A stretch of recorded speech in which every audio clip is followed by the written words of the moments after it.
O mercado está extremamente aborrecido, como vocês devem saber. Vamos falar, obviamente, sobre essa falta de volatilidade. Vamos abordar os últimos dados sobre as taxas de juros americanas e a nova legislação que pode estar a surgir sobre as criptomoedas nos Estados Unidos. Também previsões sobre os mercados. Vamos falar sobre Polygon, notícias muito bullish para Polygon e, obviamente, também Ethereum. E é verdade, a China pode, de facto, estar na antecâmara de lançar um ETF de spot. Vamos saber mais sobre essas notícias e outras.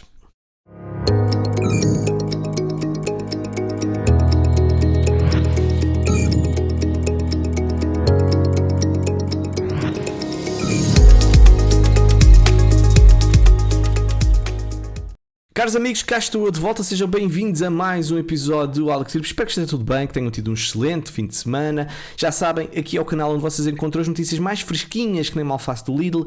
Também temos aqui todos os dados de análise técnica, dados on-chain, ou seja, de tudo um pouco para ficarem informados. Portanto, se é a primeira vez que me estás a ouvir e se gostares deste conteúdo, subscreve o canal. Para aqueles que já são da casa, já sabem, colocar um gosto, partilhar e, obviamente, comentar. Vamos então avançar, meus amigos, sem mais demoras. Vamos falar sobre a falta ou a fraca volatilidade de Bitcoin. Portanto, Bitcoin agora é mais estável, atenção, é mais estável do que as ações da Amazon e Meta. Portanto, é algo muito anormal o que está a acontecer. Mas a Bitcoin tem estas fases, estes momentos de calma antes da tempestade. Portanto, as ações da Apple e do ouro são investimentos neste momento mais estáveis do que a própria Bitcoin. Isto não é grande notícia, mas o preço da criptomoeda é atualmente menos volátil que as ações dos gigantes da tecnologia Amazon e Meta. A volatilidade do preço de Bitcoin está a uma taxa anual de 32%, uma redução acentuada de uma média histórica, atenção, média histórica de 71%. E aqui nós podemos constatar neste gráfico, se pusemos aqui desde o início, digamos assim, que há esta comparação desde 2017, nós podemos ver que Bitcoin costuma fazer estes movimentos de subida e descida ao nível da volatilidade. Estamos em níveis muito baixos. Mas, meus amigos, como vocês podem constatar, sempre que nós estamos cá em baixo é apenas uma questão de tempo até termos nova volatilidade. Portanto, aproveitem a calma, que a tempestade, boa ou má, e virá aí seguramente. Portanto,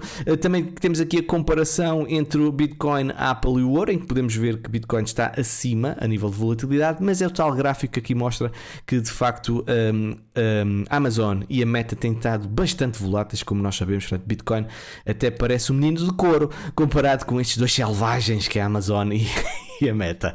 Vamos então para outras notícias. As próprias pesquisas do Google pela palavra cripto caem para níveis de 2020, portanto o sentimento de Bitcoin neste momento é neutro, com uma pontuação de 17 em 100. O interesse online em cripto sofreu um grande golpe destes níveis mais altos alcançados em maio de 2021. Podemos também constatar isso neste gráfico. E é evidente que temos uma estrutura descendente, tivemos aqui uma ligeira zona aqui de suporte na zona dos 25 e estamos novamente em queda e espero eu que a gente não vá parar aqui a níveis tão baixos, porque isto é claramente um efeito de bolha, como vocês podem constatar. Mas se as pessoas não estão interessadas, nós que gostamos disto, cá estamos nós interessados e obviamente pode ser também uma oportunidade de compra. Aliás, o Coin Bureau fala mesmo, será que é uma fase de apatia? E não deixa de ser também positivo as pessoas não estarem a ligar muito a este mercado. O pior é quando toda a gente está a falar sobre isto e a vossa avózinha e o senhor do táxi pergunta sobre criptomoedas. E também as próprias plataformas centralizadas estão a sofrer esta queda de procura nas criptomoedas. Portanto, registram o menor volume de negociação mensal do ano em patamares iguais aos de 2020. Portanto, meus amigos, o aborrecimento é muito, mas Bitcoin vai obviamente arrancar, seja para cima ou seja para baixo, isso agora não vou estar a falar, mas é apenas uma fase momentânea que nós até podemos aproveitar para aprender outras coisas e para aprofundar os nossos conhecimentos, que é sempre muito importante. E agora 3 notícias que são basicamente apontamentos. O Uniswap diz que está a coletar certos dados dos utilizadores, nomeadamente os nomes e os endereços de IP. Nos Estados Unidos temos o IRS que está a aceder aos registros comerciais da Coinbase e temos uma Atomic Wallet que está a ser investigada investigada por um alegado roubo que já vai em cerca de 20 milhões de dólares. Portanto, estamos a falar de plataformas centralizadas, estamos a falar de plataformas descentralizadas na recolha de dados, na utilização desses dados e no perigo que isso é, nomeadamente se for utilizados para situações menos abonatórias para os utilizadores. Por causa disso, que há muitas formas, obviamente, de nos protegermos, umas são mais eficazes, outras são menos eficazes, outras apenas uma parte, mas uma que eu acho que devemos ter nos nossos computadores e é obrigatório, na minha opinião, é utilizar uma VPN. Eu recomendo a NordVPN, já estou a utilizar há vários meses, reparem aqui no computador como ela está aqui, tudo direitinha. Sinceramente, estou tranquilo, o meu IP não é exposto, portanto os meus dados ficam protegidos, não saem daqui e dá-me obviamente mais segurança, porque eu sou contactado até por uma série de pessoas pela exposição normal que o canal tem. Portanto, tem um desconto muito interessante, tem uma garantia de reembolso de 30 dias, fica com um desconto em que vocês praticamente, em vez de 232 euros, pagam 88 euros para 2 anos, portanto cerca de 3 euros por mês. Tem também proteção para anúncios, localizadores, malware, portanto acho que é uma obrigação todos termos isto no computador. Agora a falar o mais franco possível, seja a NordVPN ou outra, ponham uma VPN no computador, é mesmo importante esconderem o vosso IP, protegerem o vosso IP, porque é os nossos dados, é a nossa informação e é importante estarem protegidos. Tem na descrição deste episódio, lá em baixo, carreguem lá na descrição e vocês vão ver o código que vos vai dar acesso a 60% de desconto, ok? Vamos então avançar. Nos Estados Unidos foram criados 339 mil empregos em maio, superando as expectativas, mas a taxa de desemprego subiu para 3,7%, portanto passou de 3,4% para 3,7%. Estes dados baralharam um bocadinho o FED, pelo menos é aquilo que consta nas notícias, que são dados positivos ou dados menos positivos, e está a criar alguma expectativa sobre o que é que o FED vai fazer, nomeadamente ao nível da subida ou não das taxas de juros. Lembro que ao nível de previsão dos mercados para 14 de junho, neste momento é que a taxa não seja aumentada. Nós já tivemos estes dados assim, com uma grande porcentagem a dizer que não ia ser aumentada as taxas de juros. Depois tivemos uma previsão de subida de 0,25 e neste momento está 75% do mercado a dizer que não vai haver uma subida das taxas de juro, e isso está a previsão. Os mercados estão a apontar em julho para ver essa subida e também em setembro. Portanto, coisas um bocadinho estranhas estão aqui a acontecer, sinceramente, ao nível da previsão dos mercados. Vamos ver o que é que vai acontecer daqui a uns dias. Também dizer que a expectativa generalizada de toda a gente que é economista, e já ouvi muita gente, é que os mercados vão cair, seja em 2023, seja em 2024. É praticamente uma garantia. As pessoas obviamente não podem garantir, mas dizem que é altamente provável. O que por um lado faz-me pensar que se calhar o mercado não vai fazer isso, porque aquela perspectiva de ser contrário, não irmos com a manada, o pensamento em manada, que não é muito correto, porque por norma o mercado não satisfaz a vontade das pessoas. Mas pronto, o Morgan Stanley, supostamente um analista, vê ações europeias a cair cerca de 10% no verão, e a opinião dele é basicamente devido ao crescimento económico que está a desacelerar, a liquidez do mercado está a diminuir, antes de recuperar novamente no final do ano. Ele também diz que a redução de liquidez é esperada à medida que o Tesouro dos Estados Unidos vende títulos para reabastecer os seus cofres após o acordo do teto da dívida. Com outros analistas também a prever um grande golpe para os mercados de ações à medida que os depósitos bancários são invadidos para pagar os novos T-bills. E isto, de facto, a subida do teto da dívida americana pode levar a este efeito. Porquê? Vai haver uma grande emissão de dívida nos Estados Unidos, e emissão de dívida com uma rentabilidade interessante, seguramente para quem anda nos mercados, e entre estar no mercado mais arriscado, por exemplo as criptomoedas, ou investir em dívida americana, provavelmente as pessoas vão pensar duas vezes e se calhar vão migrar um bocadinho para os T-bills. E também há quem diga, numa teoria da conspiração, que os Estados Unidos estão prestes a crashar os mercados, exatamente para ter um argumento que obriga as pessoas a irem para estas T-bills e assim protegerem-se de uma queda muito expressiva dos mercados. Não deixa de fazer algum sentido, obviamente que é uma notícia, obviamente que é uma teoria meramente especulativa, sem qualquer fundamentação, mas lógica isso é. Portanto, meus amigos, vamos ver se isso vai acontecer ou não, seja em 2023, há quem ponte que afinal não vai ser em 2023, vai ser em 2024, quando as pessoas não estiverem à espera, pronto, as coisas do costume. Também dizer que o Citi Research revela previsões desanimadoras para as criptomoedas no curto prazo, e é exatamente pelo mesmo motivo a fuga de capital que pode estar a ir para a dívida americana. É verdade, nova legislação nos Estados Unidos pode definir o caminho das criptomoedas, passando de uma visão de ser security para uma commodity. Portanto, vocês já sabem que o Sr. Gary Gensler diz que é tudo uma security, apesar de quando foi confrontado pelo Senado, o homem baralhou-se todo, engasgou-se todo e não conseguiu responder, primeiramente, se Ethereum era uma security ou uma commodity. Ficou todo baralhado, ficou mesmo muito nervoso. Ele diz que Bitcoin não, Bitcoin que é tranquilo, que não é considerado uma security, mas neste momento há uma guerra nos Estados Unidos muito forte, republicanos claramente pró-cripto, democratas claramente contra as criptomoedas, e há um novo projeto de lei dos republicanos que está neste momento a dar entrada na Câmara do Congresso dos Estados Unidos, que busca fornecer um caminho para o token digital deixe de ser tratado como um título e passar a ser então uma mercadoria, ou seja, passe de security para commodity. O projeto de lei dará uma definição clara de quando um projeto é suficientemente descentralizado para não ter os seus tokens qualificados como contratos de investimento. Portanto, o rascunho neste momento que está feito é o último passo nas negociações com os democratas da Câmara e os seus colegas de Senado, e a equipa do comitê que está familiarizada com esta legislação deixou claro que deseja que este projeto de lei avance nas negociações, com a esperança de ter uma nova lei este ano que regule a estrutura do mercado dos ativos digitais nos Estados Unidos. Já temos dito isto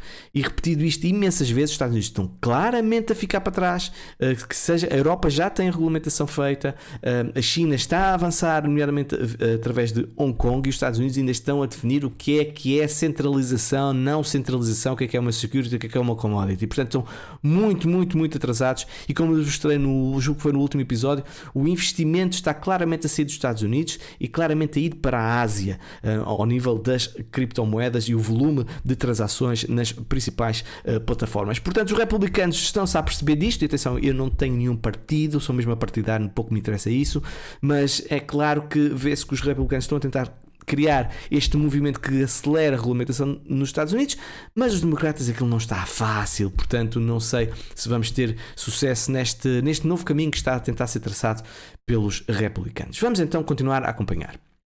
Polygon. Atenção a isto, o gigante alemã torna-se validadora da rede.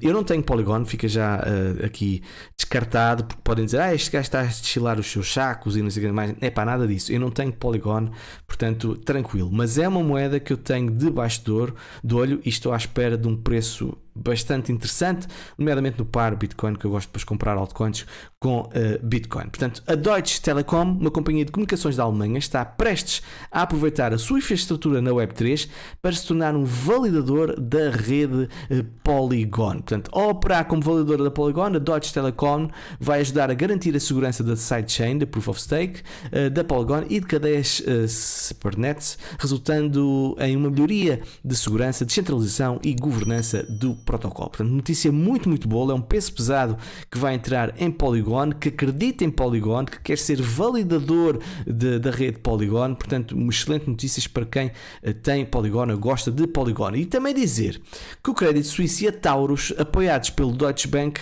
estão a implementar também na Polygon Blockchain. Também vão usar a Polygon Blockchain. Portanto, a Taurus, que oferece custódia, tokenização e negociação de ativos digitais, vinculou-se à rede de dimensionamento da Ethereum Polygon à medida que a tokenização de ativos do mundo real ganha força entre instituições financeiras e grandes empresas. A ligação com a Polygon inclui suporte para staking e finanças descentralizadas, disse o provedor de infraestruturas de ativos digitais com sede em Genebra, na Suíça, num e-mail enviado na sexta-feira. A empresa levantou cerca de 65 milhões de dólares em financiamento numa rodada, desculpem lá o termo, não me ocorre outro, rodada liderada pelo Credit Suisse e pelo Deutsche Bank em fevereiro. Portanto, temos pesos pesados claramente a entrar na Polygon num conceito que é provavelmente um dos conceitos que nós vamos ouvir mais nos próximos meses, nos próximos anos, que é a tokenização dos ativos, a conversão de tudo e mais alguma coisa em tokens. Aliás, o presidente, o CEO da BlackRock, que é apenas o maior gestor do mundo, falou exatamente isso, e eu agora vou-vos pôr aqui um clipe de cerca de 1 minuto, aqui que eu tirei do Altcoin Daily, do programa deles. Vamos ouvir. generation for markets, the next generation for securities will be tokenization of securities. And if we could have that distributed ledger that we know every beneficial owner, every beneficial seller, we all have our code of who's buying, who's selling, instantaneous settlement. I actually believe this technology is going to be very important. Look at it. We have been part of a huge revolution in investing through ETFs. We believe that ETFs will be changing the whole way we invest. Many people still use it as a means, people are investing it for indexing. No, the majority of people who are putting money in in ETFs are active investors that are buying exposure. The entire bond market is being transformed as we talk right now. I believe the next generation for markets, the next generation for securities will be tokenization of securities. I mean, É exatamente isso. Portanto, ele disse que estiveram por trás, o Sr. Larry Fink, estiveram por trás da tokenização, da criação de ETFs, na valorização dos ETFs. Foi uma grande revolução dos mercados e ele acredita que a próxima revolução vai ser exatamente a tokenização de diferentes ativos. Portanto, meus senhores, eu não tenho dúvidas, sinceramente, não tenho provas, mas não tenho dúvidas que o Sr. Larry Fink está exposto a Ethereum, está exposto a Polygon e está a preparar a BlackRock para entrar neste mercado em força, porque estas palavras não são ditas por acaso, não são inocentes. Portanto, e reparem bem também o que está a acontecer, nomeadamente com a Polygon, que é uma Layer 2 de Ethereum. Portanto, os NFTs da Nike vão entrar nos jogos desportivos da EA, portanto, a empresa EA Sports, que é apenas a empresa que cria o jogo mais vendido do ano, que é o FIFA, abrindo caminho para a adoção de criptomoedas, que é claramente um passo em frente, não é um passo, é um passo gigante dado ao nível da adoção das criptomoedas. E todos nós já sabemos a importância dos NFTs. Lembram-se o que é que aconteceu com os NFTs em Ethereum, lembram-se o que é que aconteceu com os NFTs na blockchain de Bitcoin. Portanto, é uma moda que veio para ficar e as pessoas adoram a posse, as pessoas adoram de ter algo, dar-lhes valor, cria valor. Há uns que obviamente que é meramente especulativos, outros não valem nada, mas não deixa de ser algo relevante para todos nós que somos emocionais e gostamos desse conceito de posse. Portanto, a plataforma de NFTs da Nike, a Swoosh, está definida para integrar os jogos da EA Sports, marcando um marco significativo na ampla adoção de criptografia entre os jogadores. Essa integração pode permitir que calçados, os sapatos, não é? E que roupas virtuais da Nike, nomeadamente as chuteiras, se tornem disponíveis no ambiente do jogo. Notavelmente a EA Sports é uma divisão da Electronic Arts. Os jogos da EA Sports abrangem títulos populares como o FIFA, reconhecido como o jogo mais popular em 2022, e também com as séries de Madden NFL, NBA Live, que coletivamente atraem milhões de jogadores. Prevê-se que os NFTs da Nike serão complementos personalizáveis que os jogadores podem comprar e utilizar para modificar os seus avatares de personagens de jogo. Imaginem o que é vocês terem algo que podem transacionar entre jogo, ou que podem alugar, por exemplo, ou que podem vender. Portanto, é um novo mercado que obviamente que vai nascer no mundo dos jogos. Por exemplo, ter uma espada em que vocês podem usar no jogo A e depois utilizar no jogo B. Eu acho que é um conceito extraordinário e eu já fui gamer no passado e sei bem o que é que isso me iria entusiasmar se ainda fosse gamer. Portanto, isto está a surgir na Polygon, está a surgir na rede Ethereum e não é por acaso, meus amigos, que Ethereum está a explodir ao nível do staking. Portanto, obviamente tem a ver com a chapela, com o merge, com a possibilidade das pessoas poderem retirar o dinheiro, mas é uma crença muito forte na valorização de Ethereum. Portanto, Ethereum em staking explodiu, atingiu quase 3 milhões e quebra recorde no mês de maio. Reparem bem para este gráfico, reparem bem, não, a sério, reparem bem, isto é um pump monumental que aqui está. Portanto, o mês de maio é equivalente a mais do total registado em 4 meses anteriores. Portanto, a tabela mostra que o total acumulado em Ethereum no staking ficou em 2,84 milhões de dólares contra 2,96 milhões somente em maio. E se nós olharmos aqui para o site Ultrasound Money, nós podemos claramente constatar que desde o merge, reparem, tornou-se claramente deflacionário Ethereum, está em menos 0.3 319 desde do merge. Aquilo que já foi reduzido ao supply foram 277 mil Ethereum e já foram emitidos cerca de 468 Ethereum e foram queimados 745 mil Ethereum. Se nós simularmos com o Proof of Work, o que era o Proof of Work antes? Reparem bem, Ethereum estava com uma inflação de 3,18% e neste momento está deflacionário e nós teríamos no supply mais 2 milhões e 700 mil Ethereum. Portanto, é brutal. E aqui também podemos constatar o efeito do merge, o que havia antes do merge e depois do merge. Reparem bem, é muito, muito curioso ver esta quebra aqui tão visível e tão clara. Portanto, continuo muito bullish com o Ethereum, a ver se não me engano, porque de facto, e aqui sim, Ethereum de facto é a principal moeda do meu portfólio, já há muito tempo. Dificuldade de mineração de Bitcoin atinge recorde, portanto, outra blockchain que está on fire é obviamente Bitcoin, continua a mineração a estar em dados estratosféricos a nível de dificuldade, é uma coisa inacreditável e eu já vos disse isto. E repito, das duas uma, há uma divergência muito grande com o preço. Portanto, das duas uma, ou o preço vai subir, ou então a dificuldade vai ter que cair e vai haver gente a desligar as máquinas mais cedo ou mais tarde. Eu sei que as máquinas agora são mais eficientes e essas coisas todas, mas isto não pode continuar assim, porque isto não é normal, isto não aconteceu nos outros anos desta forma tão clara, com uma divergência tão grande com o preço. Portanto, eu acho que o preço mais cedo ou mais tarde vai acompanhar. Aliás, a Tether vai também minerar Bitcoin no Uruguai com energia renovável.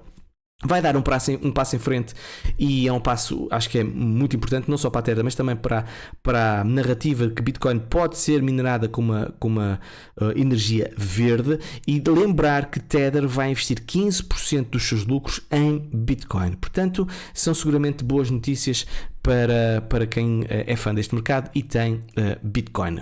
Outra notícia também interessante e bastante positiva: Google Cloud promove o Lightning Network da Bitcoin através de nova parceria. É verdade, eles fizeram uma parceria com a Voltage, um provedor de Lightning Network, Lightning as a Service, que trabalha com o Lightning Network da Bitcoin. O anúncio aponta que a Voltage está a usar a Google Cloud para expandir para novos países, para atender empresas que precisam criar experiências de micropagamento, pagamento internacional ou economizar em custos de transferência de dinheiro. Ou seja, a Google está atenta, está a ver.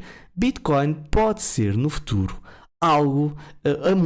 uma moeda que seja utilizada para transferência ou para micropagamentos. Portanto, convém começar a investir nesta tecnologia, preparar-nos para isso. E a Lightning Network, obviamente que será a escolha primordial para essa transferência, para esse sistema de transferências, porque é extremamente rápido e extremamente barato. Isto não vai ser feito na camada base de Bitcoin, que seria demorava vários minutos e seria, obviamente, bastante mais caro. Portanto, boas notícias para o que está a acontecer. Meus amigos, cá está. É verdade. Hong Kong pode aprovar o primeiro ETF de spot de Bitcoin. Há muito interesse num ETF de spot, nós já sabemos disso.